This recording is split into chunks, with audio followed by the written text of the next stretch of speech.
My dad threw my suitcase into the street and said, "You're nothing without this family." I walked away without looking back. 6 years later, I called him and said, "The buyer wants to renovate." He said, "What buyer?" I said, "Me." He turned pale. And then, "The buyer wants to start renovations next week," I said into the phone, keeping my voice perfectly casual. There was a pause. Then my dad's confused voice, "What buyer?" "The realtor said we haven't gotten any serious offers yet." "Me, Dad. I'm the buyer." The silence that followed was so complete I could hear his breathing stop. Then, "Kendra." "Hi, Dad. It's been 6 years. I'm now the owner of 472 Maple Street. The house you threw me out of." "Yeah, that one. I close on Friday." He turned pale. I couldn't see him, but I knew it. I knew that man's face better than my own. And what happened next? Well, let me back up because you need to understand how we got here. 6 years ago, my suitcase exploded on the sidewalk in front of that very same house. My dad, Robert, the man who taught me to throw a baseball, had literally hurled it into the street like garbage. My clothes scattered everywhere. A bra landed on the neighbor's mailbox. My college diploma skidded under Mr. Chen's car. "You're nothing without this family, Kendra. Nothing," he'd shouted, standing in the doorway like some kind of deranged guardian refusing me entry to my own life. My crime? Accepting a job in Chicago. That's it. A good job. A career-starting, dream-fulfilling, actually using my business degree kind of job. But to my parents, I might as well have joined the witness protection program. Chicago. My mom, Patricia, had looked at me like I'd slapped her. What kind of daughter abandons her family? "I'm not abandoning." "You're selfish." My dad cut me off. "Ungrateful. We sacrificed everything for you, and this is how you repay us? By running away." Here's the thing they wanted. Me working at my mom's friend's salon, living in their basement, taking over my dad's failing landscaping business that was hemorrhaging money faster than a broken pipe. They wanted me small, local, and under their control. Do you think that's love? Or is that something else entirely? My younger brother Marcus watched from the upstairs window. He was 16 then, and I could see the fear in his eyes. Fear that if I could leave, maybe he'd be next. Or fear that he'd never have the courage to do what I was doing. The only person on my side. My grandmother, Dad's own mother ironically, who pressed $2,000 into my hand the night before and whispered, "Some parents love their children. Others love their idea of who their children should be. You go be who you are, baby." So I repacked that suitcase right there on the street. Every humiliating second of it. Neighbors were watching. Mrs. Peterson from next door pretended to water plants that didn't need watering. I picked up my underwear from the Johnson's hedge. My hands were shaking so badly I could barely zip the suitcase closed. And then I walked away. I didn't look back. Not once. Even though my mother was crying on the porch. Even though part of me wanted to crumble and apologize and become whatever they wanted me to be. That was the last time I saw them. 6 years. No calls. No texts. Total silence. My parents made it clear. I'd made my choice and I was dead to them. Except I wasn't dead. I was very, very much alive. I worked like someone possessed in Chicago. 80-90-hour weeks. I lived in a studio apartment so tiny I could literally touch all 4 walls while standing in the center. I ate ramen and hoped for dinner. I climbed that corporate ladder like my life depended on it, because in a way it did. I needed to prove them wrong. I needed to prove I was something without them. And I did. Junior analyst to senior analyst. Senior analyst to associate director. Associate director to director. Then VP. Each promotion felt like another mile between me and that suitcase on the sidewalk. My grandmother kept me updated through letters. Actual handwritten letters because she's 83 and thinks email is where the government watches you. Marcus barely graduated high school. Dad's landscaping business went under. They refinanced the house. Then refinanced again. Money got tight. Really tight. Then last spring, Grandma's letter included something extra. A real estate listing. 472 Maple Street. $184,000. Motivated sellers. Needs TLC. Price to sell. My childhood home was on the market. I stared at those listing photos for hours. The kitchen where Mom used to make pancakes on Sunday mornings before everything got bitter. The backyard where Dad taught me to identify trees. The bedroom where I dreamed of escape. Now they were desperate to escape it. Me. I had $340,000 in my savings account. A 6-figure salary. Perfect credit. And a very, very long memory. Imagine what I decided to do. Really think about it. I contacted a real estate attorney. Set up an LC, Prairie Holdings LLC, nice and anonymous. Made an all-cash offer through my agent. $175,000, $9,000 below asking, closing in 30 days. Take it or leave it. They took it. Of course they took it. They were drowning. The whole time they had no idea their daughter, the one they'd thrown away like trash, was about to become their landlord's landlord. The owner of the thing they loved most. What comes next? Oh, you're going to want to hear this. Because that phone call I mentioned at the beginning? That was just the appetizer. My dad's voice came back strangled. Kendra, you can't. Can't what, Dad? Buy a house. I'm pretty sure I can. I just did. Patricia. Patricia. He was yelling now. Get on the phone. Fumbling sounds, then my mother's sharp voice. Kendra? Is this some kind of sick joke? No joke, Mom. I close Friday at 2 p.m. You have until the end of the month to vacate. That's actually generous. Legally, I could have given you 15 days. The sound she made wasn't quite a gasp, wasn't quite a sob. You're doing this to punish us. Was I? Yeah, probably. Do you think I should feel bad about that? I'm doing this because I can, I said. Because I worked 6 years to become someone who could. Remember what Dad said? That I was nothing without you. My dad grabbed the phone back. We're your parents. You can't just, we raised you. This is our home. Was your home? Past tense. I have the paperwork. This is insane. You disappeared for 6 years and now you swoop in like a vulture. I didn't disappear, Dad. You threw me away. There's a difference. My voice stayed calm, which seemed to make him angrier. And I'm not swooping. I'm buying. At a price you accepted. We're your family, my mother shouted. Oh, that word. The same word they'd used like a weapon 6 years ago. Did you think about family when you threw my suitcase in the street? I asked quietly. When you didn't call on my birthday. Not once in 6 years. Silence. Yeah. That's what I thought. My dad's voice turned ice cold. You'll regret this, Kendra. Maybe. Guess we'll see. I hung up. My hands shook. I'd been so calm on the phone, but now, alone in my apartment, everything crashed over me. Anger. Satisfaction. Grief. All of it mixing together. My phone rang immediately. I ignored it. It rang 12 more times in 20 minutes. Then the text started. Dad, we need to talk about this reasonably. Dad, what about Marcus? Where is he supposed to go? Mom, your father has health problems, the stress could kill him. Mom, how can you be so cruel? I turned my phone face down and poured a large glass of wine. Then my phone rang from a different number. Grandma. You bought the house, she said. Not a question. Yeah. Good girl. I could hear her smile. Robert called me absolutely beside himself. Said you betrayed the family. I told him that's rich coming from a man who threw his daughter's belongings in the street like garbage. What did he say? Hung up on me. Your mother called back crying, asking if I knew. I told her I sent you the listing. Grandma. I'm 83, honey. What are they gonna do? But I gotta ask, what's your plan here? You gonna kick them out and leave it empty? Honestly, I hadn't thought that far ahead. I don't know yet. We'll figure it out soon. Because they're already telling everyone you're trying to make them homeless. Of course they were. And over the next few days my social media exploded.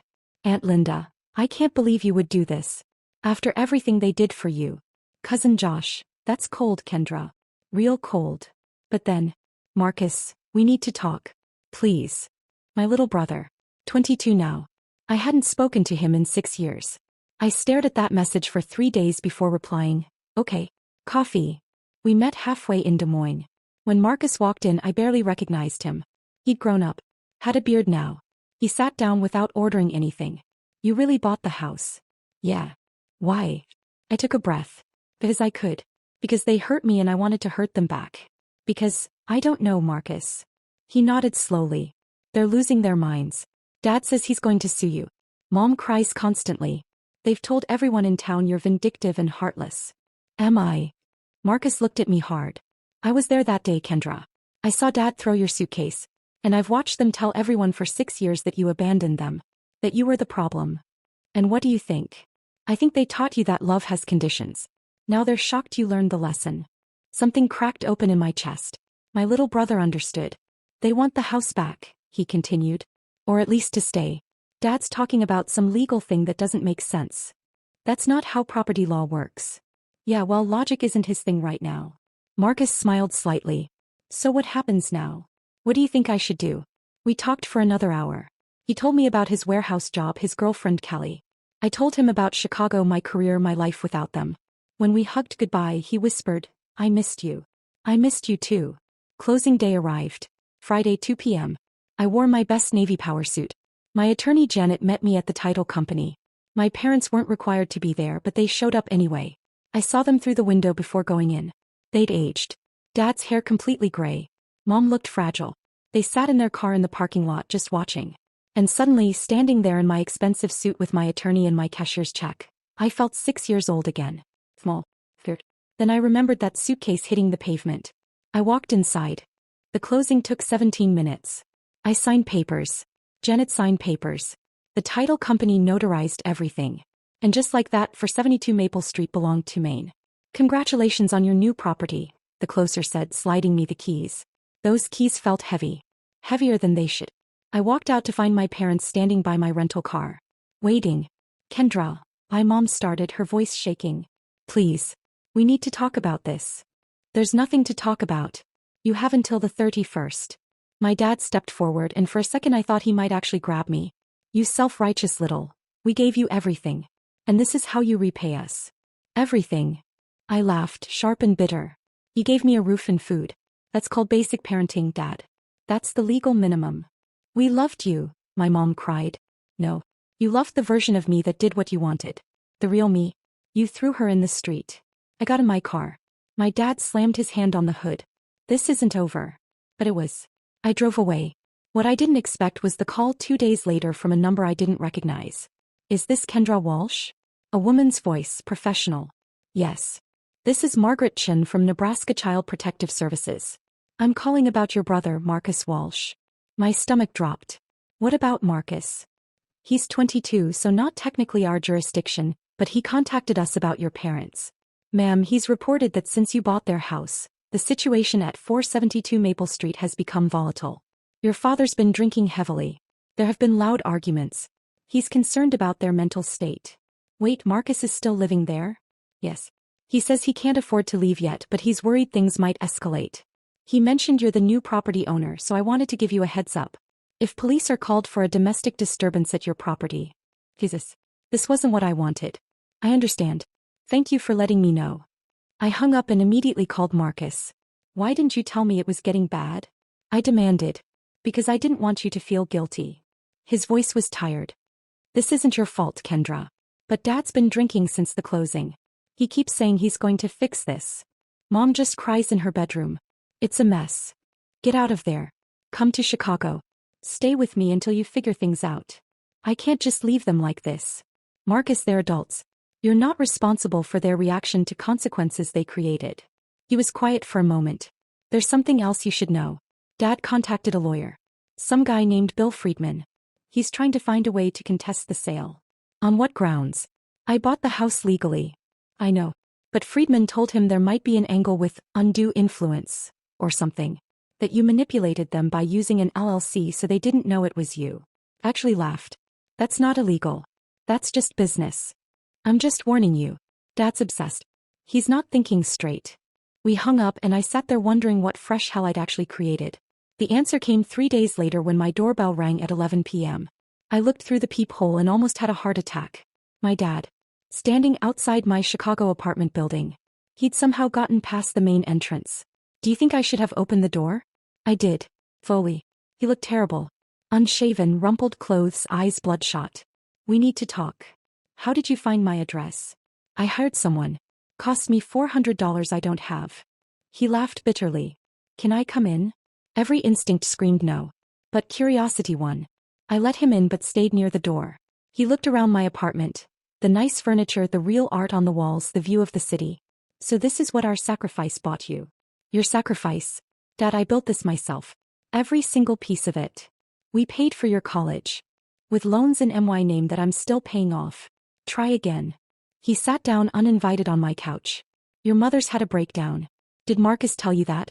She won't eat. Won't leave her room. The doctor put her on antidepressants. Guilt tried to claw its way up my throat. I swallowed it down. And you think that's my fault? Isn't it? He looked at me with such pain that I almost cracked. Almost. Kendra, I know I said terrible things that day. I know I handled it wrong. But buying our house. That's cruel.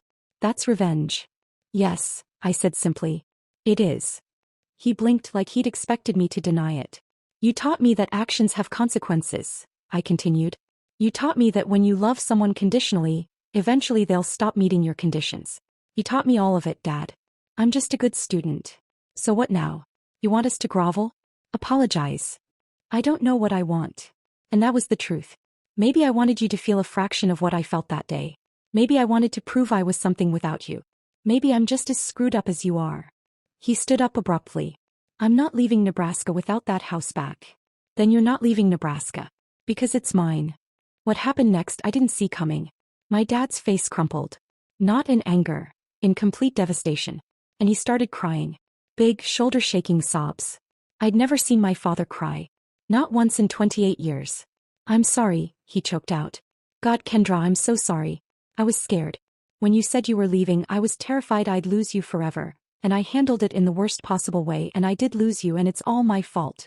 I stood there frozen, watching this man who'd been a mountain my whole life crumble into rubble. Dad. That house is all we have left. Our marriage is falling apart. We're broke. I've got diabetes now and can't afford the medication. Marcus won't talk to us.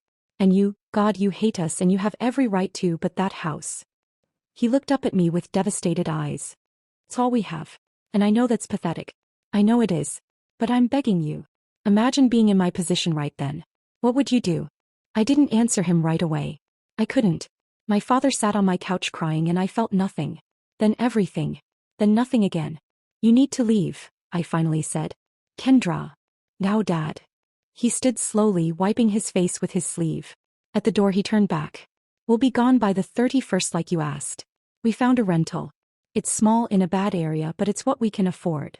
After he left, I sat in my apartment until sunrise. Was I the villain here? I called Grandma at 6 a.m. She answered on the first ring. He came to see you, she said. Not a question. How did you? Because I gave him your address, honey. You what? You heard me. I told Robert to talk to his daughter face to face instead of hiding behind lawyers. Her voice was firm. Did he apologize? He broke down crying. Good. Now the question is, what kind of person do you want to be? You won, Kendra. You proved your point. So what now? I didn't have an answer. The 31st came. Moving day. Marcus called me at midnight. You should be here tomorrow. Why? Because Mom keeps asking if you're coming. And because you need to see this. So I flew back. I opened the door, my door, and walked into chaos. Aunt Linda was there with Uncle George and two of my mom's church friends, Carol and Diane. They were packing but mostly talking. Can't believe Kendra would do this, Carol was saying.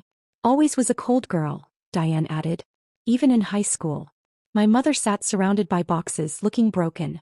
Then Aunt Linda saw me. Well, come to gloat. Every head turned. Do you think I should have said something? I didn't have to. Marcus appeared from upstairs. Actually, Linda, you weren't there 6 years ago. So maybe shut up about things you don't understand. Marcus, my mom gasped. No, Mom. I'm done. He set his box down hard. Everyone wants to make Kendra the villain? Dad threw her suitcase in the street. You all said nothing when they cut her off for 6 years. Not a birthday. Not a Christmas. Nothing. Family is supposed to forgive, Linda started. Family is supposed to love unconditionally. Marcus shot back. The room went silent. My dad appeared from the garage, saw me and froze. Hi, Dad. Kendra. We didn't think you'd come. Neither did I. I looked around. I'd like everyone except immediate family to leave. This is my house. Aunt Linda looked ready to argue, but Uncle George pulled her away. They filed out, whispering and shooting me looks. When it was just us and Marcus, the silence was crushing. My mom stood. Why did you come? I don't know. Maybe to feel something. Satisfaction, maybe. And do you? My dad asked quietly. I looked around. Half-packed boxes. Furniture wrapped in blankets. The pencil marks on the kitchen door frame showing our heights. Someone had tried to scrub them off, but the ghosts remained. No, I admitted. I just feel tired. My mom started crying. We're sorry, Kendra. We were wrong. We were controlling and scared and we handled everything wrong, but we loved you. We do love you. You loved the idea of me, I said. The one who stayed and did what you wanted. You're right, my dad said, voice cracking. You're absolutely right. We lost you because of it. Now we're losing the house too, and maybe that's what we deserve. My own eyes filled with tears. I don't know how to forgive you, I said. I don't know if I can. We're not asking you to, Marcus said gently. Not yet. But maybe you could let them finish packing without making it worse. I nodded and went for a walk. I ended up at the park where I used to play as a kid. My phone rang. Ms. Walsh? Bill Friedman. Your father's attorney. Calling to threaten me? Actually, I'm withdrawing from the case. I looked into it. There's no legal ground. The sale was proper and legal. Your father paid me $5,000 he can't afford for advice I have to give him free. He has no case. Okay. In 30 years of law I've seen a lot of family disputes. This one's different. He paused. You have every legal right to do what you're doing. But legal rights and doing the right thing aren't always the same. Your father spent money he doesn't have trying to undo something that can't be undone. At the end of all this, you'll own a house in Nebraska while living in Chicago, and your family will be, what exactly? He hung up. I sat on that swing thinking. The suitcase. The 6 years. The satisfaction. My dad crying. My mom broken. And then something unexpected happened. A text from a number I didn't recognize. This is Diane from your mom's church. Just so you know, we took up a collection to help your parents with first month's rent. $1,200. Because real family helps each other. Maybe you should learn that. I stared at that text. And suddenly I was furious. These people who barely knew the full story were judging me. Contributing money to help my parents while painting me as the monster? I called Marcus. How much is their new rent? I think $950 a month. Why? And the deposit? Same. Mom was crying about it yesterday because they barely scraped it together. I did quick math. Then I did something crazy. I drove back to the house. Everyone was still there. My parents, Marcus, and somehow Aunt Linda had returned with more people. Cousins I barely remembered. Neighbors. It was like a wake. I walked in and everyone stopped. I need to say something, I announced. My dad looked up, eyes red. Kendra. The house is mine. That's not changing. I took a breath. But I'm not kicking you out. The room erupted. What? My mom whispered. You can stay. Under conditions. What do you think those conditions were? Everyone stared at me. What conditions? My dad asked carefully. I pulled out my phone. First, you pay me rent. Market rate. $1,100 a month. My mom's face fell. That's more than the apartment. Second, Marcus lives here rent-free until he gets on his feet. Third, you both go to family therapy. Real therapy. And eventually I want sessions with you. Dead silence. Fourth, you apologize. To everyone here who you told I'm heartless. Tell them the truth about 6 years ago. I looked at my dad. And fifth, 1-year lease. After that we see if you've actually changed. That's extortion, Aunt Linda sputtered. That's mercy with boundaries, Marcus said firmly. My mom walked over and hugged me tight. Thank you, thank you. Don't thank me yet, I said, pulling back. This doesn't mean we're okay. This is a chance. That's all. My dad stood. The apology. Now. Yes. He faced the room. Aunt Linda. The church ladies. The neighbors. 6 years ago I threw my daughter out, he started. She got a job in Chicago and I lost my mind. Told her she was nothing without us. Threw her suitcase in the street. We cut her off completely. No calls, nothing. For 6 years. Carol looked uncomfortable. Diane's mouth fell open. We told everyone she abandoned us, he continued. That she was selfish. But we abandoned her first. We loved her conditionally. So when she bought this house, she had every right to kick us out. Instead she's giving us a chance we don't deserve. Do you think that was enough? Aunt Linda grabbed her purse. You're going to let her hold this over your heads. Linda, leave, my mom said quietly. Excuse me. Get out. You've never approved of Kendra. Always said she was too ambitious. Well, that ambition bought this house. So get out. I'd never heard my mother talk to her sister like that. Linda left, dragging Uncle George. A few others followed, uncomfortable. The ones who stayed helped organize in silence. That night, just us and Marcus remained. I should get back to Chicago tomorrow, I said. Will you come back? My mom asked. Maybe. If things change. I looked at my dad. Therapy starts next week. I found a counselor. $150 a session. I'll pay for the first 3. He nodded. And the drinking Marcus mentioned? That stops. Okay. Marcus walked me to my car in the morning. That was badass, he said, handing me an old photo. Me and him as kids in the backyard. Thought you might want this. Thanks, Marcus. When I get my shit together, can I visit Chicago? You better. 3 months later. Dad, rent attached. Therapy is hard but we're going. Your mother asks about you every day. He'd sent $1,100. Right on time. I sat in my office realizing something. Revenge felt good for 10 minutes. But watching them actually try, this felt different. Not forgiveness. Not yet. but maybe something close. 6 months after that, I flew back for Thanksgiving. First holiday in 7 years. The house looked different. Painted. Fixed. My dad looked healthier. My mom smiled more. Marcus had his own apartment now. Was in community college. We sat around the same table where we'd eaten 1,000 meals before everything fell apart. Should we say what we're grateful for? My mom asked nervously. Let's not push it, I said, smiling. My dad cleared his throat. I'm grateful Kendra gave us a chance to be better. It wasn't perfect. We didn't cry and heal all our wounds. But we ate dinner. We talked. We laughed a little. When I left, my mom whispered, I'm proud of you. I should have said that 6 years ago. Yeah. You should have. But she was saying it now. And maybe that was something. Do you think I did the right thing? I still don't know. Some days I think I should have let them go. Other days I think this might be the bravest thing I ever did. Not walking away but walking back on my own terms. I'm not the same girl who picked her clothes up off that sidewalk. They're not the same parents who threw them there. We're all different now. A little broken, a little wiser, trying to figure out if family is something you're born into or something you build. Maybe it's both. So that's my story. What do you think? Was I right or wrong? Drop your thoughts in the comments. If you liked it, hit that like button. And if something bothered you, let me know. I really want to hear what you would have done. Thanks for watching.